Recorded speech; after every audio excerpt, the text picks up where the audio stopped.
You are listening to the Daily Homily for Magdala in the Holy Land. Glory to you, O Lord. The disciples of John approached Jesus and said, "Why do we and the Pharisees fast much, but your disciples do not fast?" Jesus answered them, "Can the wedding guests mourn as long as the bridegroom is with them? The days will come when the bridegroom is taken away from them, and then they will fast." The Gospel of the Lord. Praise to you, Lord Jesus Christ. A beautiful line in the reading from the prophet Isaiah caught my attention a few times today, early this morning, and again now as it was proclaimed, this word of God. And it is very beautiful. "They seek me day after day and desire to know my ways." So this is what we are doing. We are seeking God day by day, desiring to know his ways. This is what the whole walk of the church is, in the path of the Jewish people before us. And they had this search. This is in Isaiah. And it didn't start here. Why? Because he's actually correcting them for how they understand the way they are doing it. So it's already an ancient custom. And it's beautiful to ponder this. "They seek me day after day and desire to know my ways." And then the way they're doing it, particularly here is mentioned fasting. And fasting became such a required characteristic of the path of seeking God. And it became so strong that we see it in the gospel. "Why do your disciples not fast? The disciples of John the Baptist are fasting. Why aren't your disciples fasting?" So this was, let's say, a standard behavior of the believer who seeks to get closer to God. That's very beautiful. Also to understand when we have a way of fasting today, it's not lost. Isaiah is 6 centuries before Christ, and it's already very established before him. So it is good for us to watch also the critique of the prophet Isaiah, because maybe we have the same possibility of falling into the same syndrome.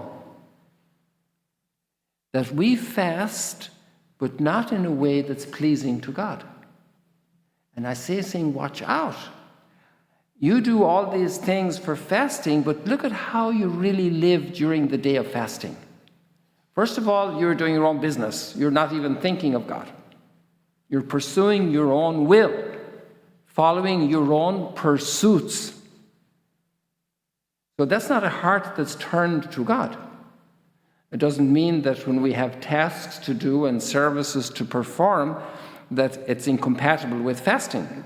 One of the things that impresses me very much with all the Muslims, when they fast, and they're also in that tradition, 600 years after Christ, Isaiah 600 years before Christ, then they continue working and they have this very severe fast all day without food or water for the whole daylight. And especially if it's in the middle of summer, the days are very long here. And so it's a very long time of fasting and working. And you even see them in construction. And that's hard work. And to do this work without food and without drinking in the heat, that's very inspiring, you know.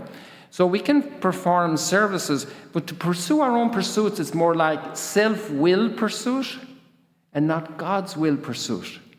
Because hard work and all different services can also be a very real service to God, if we're doing it for love, Him, the family He has entrusted us to provide for, people He has entrusted us to look after, like teaching or whatever other practice.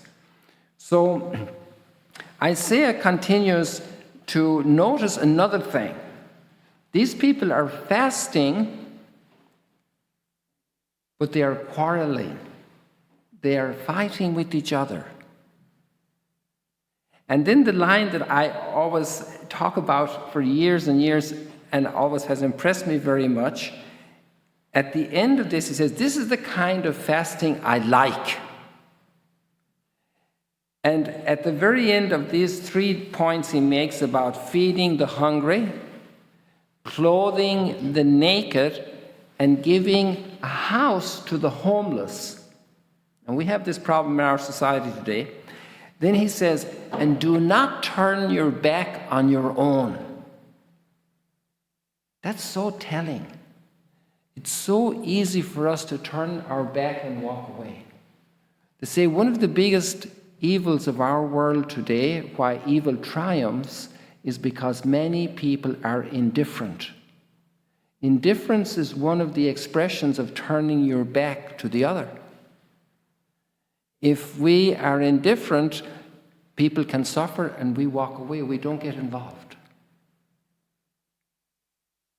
It seems like we can go away innocently, but we are compelled. We are called on to get involved.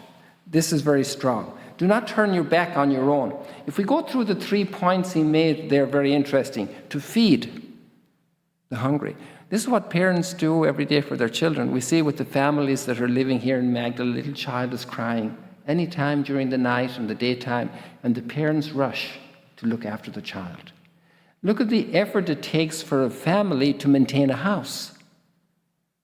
How many people today struggle to have a roof? And I remember even when I was in high school, the religion teacher raised a question for us. At that time, we were talking about the early 70s. That's more than 50 years ago. And there was a problem with young families not being able to own their own house. They were unable economically to purchase their own house, even if they were professionals, because the housing market was, relatively speaking, at that time, 50 years ago, so expensive and out of reach. To provide for the homeless is not just, first of all, think about the people on the street, and we should think about them also, first of all, in a way, but to appreciate the work a couple does to provide the house for their children. The amount of work to pay for a mortgage, the amount of work to repair an old house one inherits. There's so many practical things to fix a leaking roof, to get dampness out of a house so it's a healthy place to live. This is providing, and people do this for their, this is the beautiful, beautiful, beautiful thing. And then the third one is feed the hungry and provide the house, to clothe the naked. And again, we can just even start physically thinking about families and the parents with the little baby. Every one of us was born naked. Nobody came out like this. And you know what? We will also die naked. And I was very surprised when I was a child how my dad went to help some neighbors to prepare a neighbor. He was very old, just 2 years older than me now, and to prepare his body for burial. To clothe the naked. But there's another way to clothe the naked. And that is also related to the quarreling in the house. Why do we quarrel? Because we notice a defect. We notice somebody omitting an important service or doing something wrong, and we immediately publicize it. Within the family, did you see what Daddy did? Mommy, you can't. My sister, my brother. We are incredible media to publish the nakedness of our family. And we all hide our faults. We cover them up. We make excuses. We justify ourselves. But how easily we expose the faults of the others. And today in the media, The poor people who become politicians. Politicians, everybody criticizes. But the poor people who become Protestant, everybody is looking at them with a magnifying glass to see every fault, and it gets published everywhere. Of course, there should be transparency and scrutiny of good behavior in public officials, but the respect we owe every person. And when somebody is discovered with a scandal, how do we treat that person? Do we strip them naked publicly, or do we clothe them with God's mercy? And there's that wonderful story in the Bible about the drunk man, and two of his sons covered his nakedness. This is a beautiful teaching to clothe the naked. That's not just physically to give them real clothes for the cold and the rain, the wet, but also to clothe the person in all of our wounds and exposure to the harshness of the eye. Claws. These words of Isaiah are so poetic. You quarrel with and you drive your laborers in your work. And where's that word? You strike with wicked claw, like a lion, like a cat that's angry. A heart contrite and humbled, O God, you will not spurn. This is our call. And the gospel, this is why we fast. Jesus said, you will fast when the bridegroom is taken from you. On Fridays we fast. All Fridays are precious to us for this reason. And especially Good Friday. It's a very special day of fast and abstinence. But also all Fridays to do something to participate in the suffering of Jesus, who did this offering for us. A humble and contrite heart, O God, you will not spurn.